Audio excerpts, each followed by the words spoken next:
Karrington Griffin, and this is What's the Biz podcast, presented to you by YBI and the MBAC. Today, we have a special episode. We are in the month of February, and it is recognized here in the United States as Black History Month. Oftentimes, when we talk about Black history, we often talk about the older generation, and we talk about those who have come before us and paved the way. And we're going to do that today. But in that, I wanted to make sure that we create space to talk about some of our peers. And we look to our left and right to look at some of the change makers and movers and shakers, men and women who have created and who are continuing in the legacy of Black history. So today it's my honor to bring to you Mrs. Candice Clay. How are you today, Candice? I'm great. How are you? I am doing well. Thank you for sitting in with us on today as we honor Black History Month. And we're going to get into why we consider you, as one of our peers, a change maker and a mover in our area as it refers to Black history. But if you don't mind, can you tell our audience who you are, what you do, and kind of, your claim to fame? Mm-hmm. So I'm Candice Clay. I'm a brand and business strategist. I work with early stage entrepreneurs to help them grasp their marketing and branding, so their messaging and all of those things, the foundations. I love it. Brand strategist. Mm-hmm. How did this come about? Where did this start? Did you wake up one day and say, I do this very well, let me make it a business? What is the background? What is the purpose behind what you do? Yes, so kind of that. Okay. So I started the Black Business Market in 2020. That looks like a platform that we had every month. We brought in Black and brown, basically Black business owners from local and surrounding areas to come set up shop. So fast forward just a couple years prior, I had a lot of people reach out like, hey, how do I do this business? How do I start? How do I, all of the questions. The larger part of it was around marketing and branding, what people see, right? Mm-hmm. And they seen what I did. And I was just taking calls late at night, answering emails and all of these things. And one of my friends that works for a negotiating firm was like, hey, you need to have people pay you for your time. And so that's how it got started. I love that. You kind of opened up there's a lot that you said in there. Mm-hmm. So let's unpack that, okay? Sure.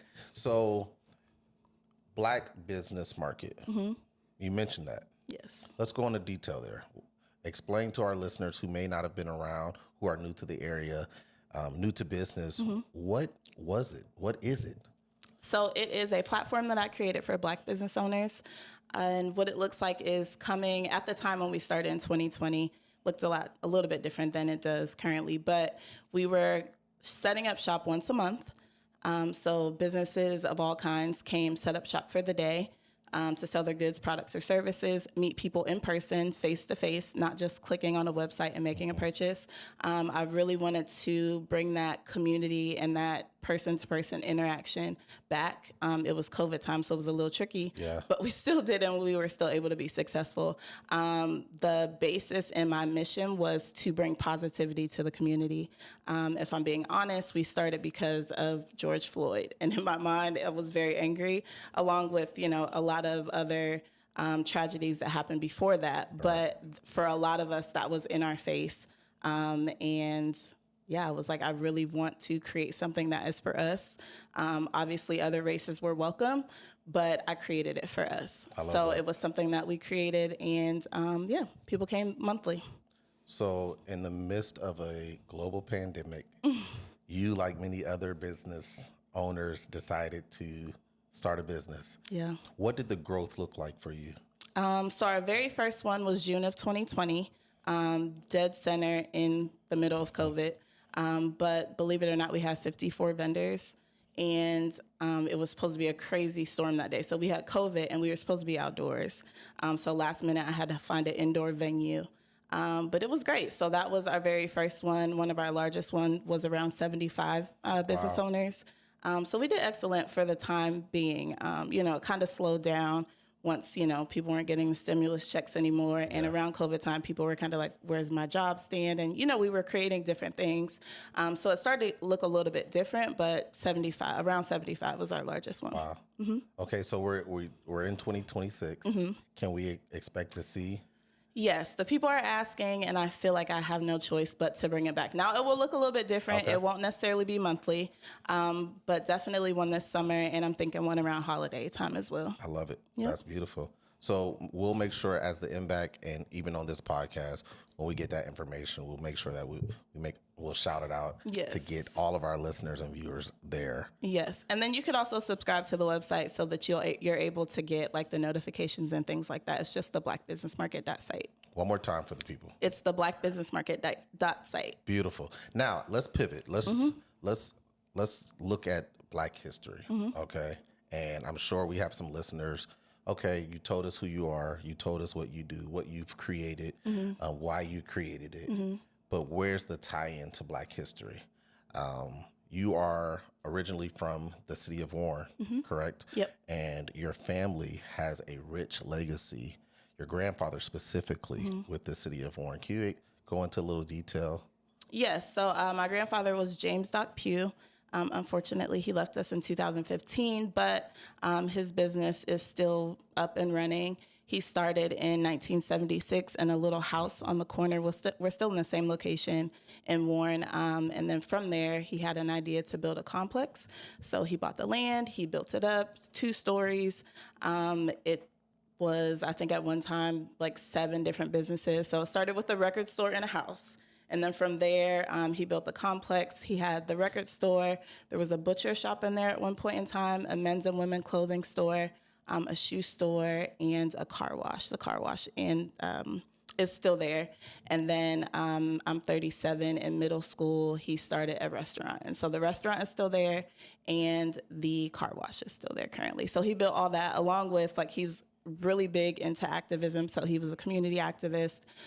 He was a councilman, president of the NAACP, a tool and die maker at Packard Electric. He retired from there. He had his hands in so many different pots, but he really made an impact while he was here, and a lot of his legacy still lives on. Absolutely. You said in the 70s. Yeah. A Black man in the 70s. Yes. Bought back the block. Basically. And built his empire on it. If we had a round of applause, we would put him in here. But we will give them to him right now. That is amazing. Yeah. So 7 different entrepreneurial ventures. Yeah, somewhere in that number. I haven't taken the time to actually count, but a lot. And that's what I grew up in. So when we talk about roots, I was literally put on a milk carton or a milk crate when I was 4 or 5. And he was like, you're going to learn how to count back change to people. There was no put it in the register type thing then. So I learned how to talk to and connect and communicate with people at a very, very young age. Wow. And I didn't really have a choice. Yeah. But I enjoyed it though. Okay. Yeah. Which, if I could say, leads you and led you to your purpose and what you do now when we talk about branding and strategy and marketing. So that's beautiful. Yeah. I want to stick with your grandfather. I know your family and the legacy because of the restaurant. So, our area is very close-knit, Mahoney County, Trumbull County, Mahoney Valley, I should say. And if you like good food like I do, then you kind of know all the secret spots. Some secret, some not so much secret. But if you are in Warren, RBG's Eatery is no secret to any of us. And that is my introduction. But I did not know the rest of the story. That's all I knew. Family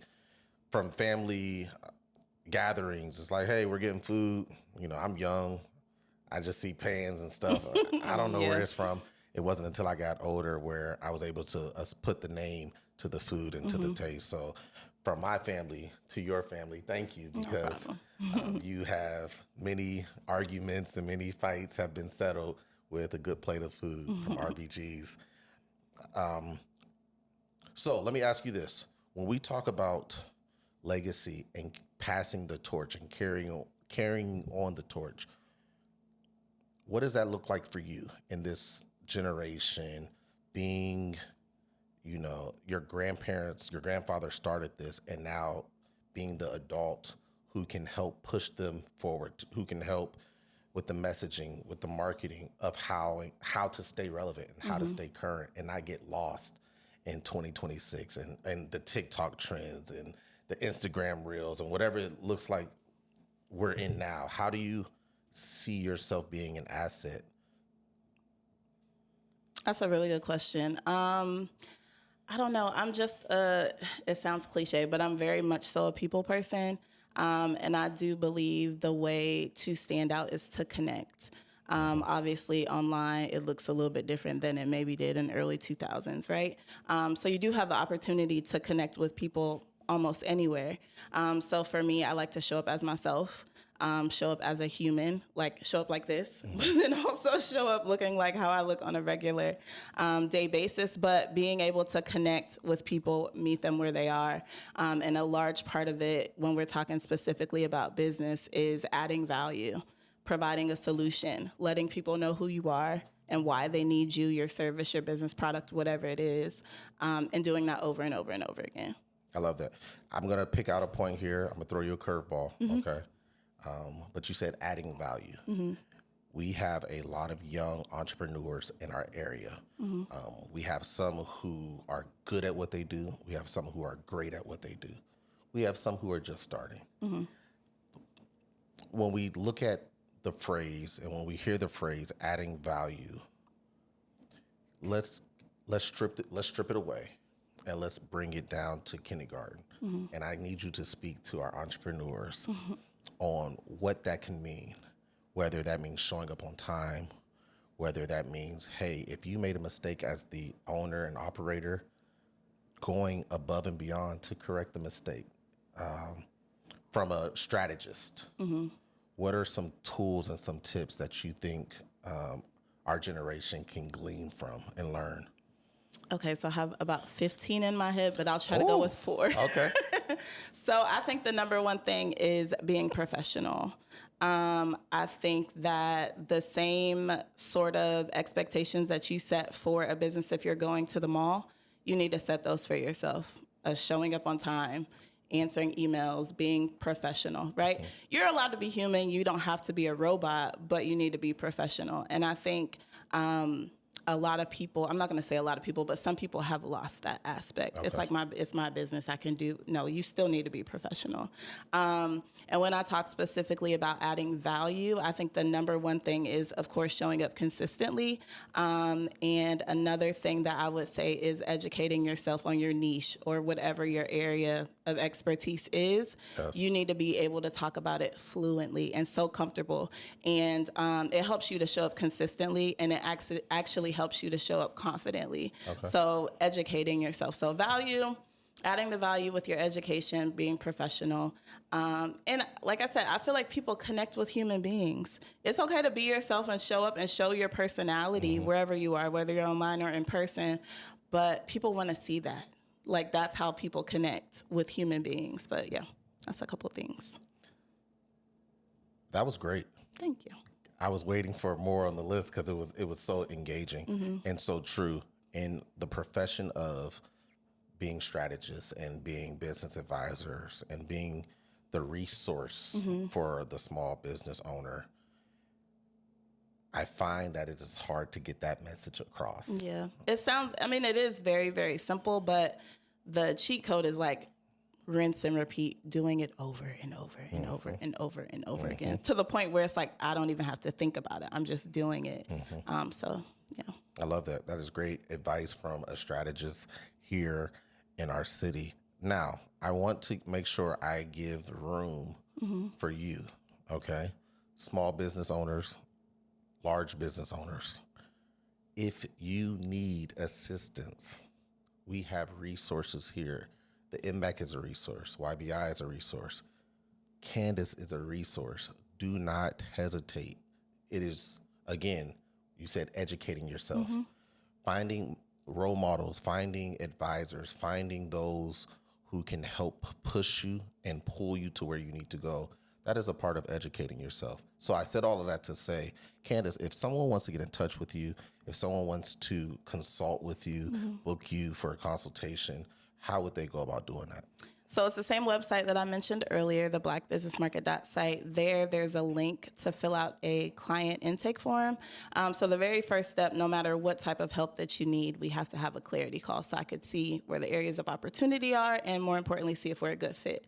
So that's the first step. So literally you could go on the website, click the link, fill out the form, and I will contact you within about 48 hours or a little bit less. Beautiful. You heard it here first. Please do yourself a favor. Don't just listen, but apply. Apply what you've heard. Add action to the listen. That's all I have.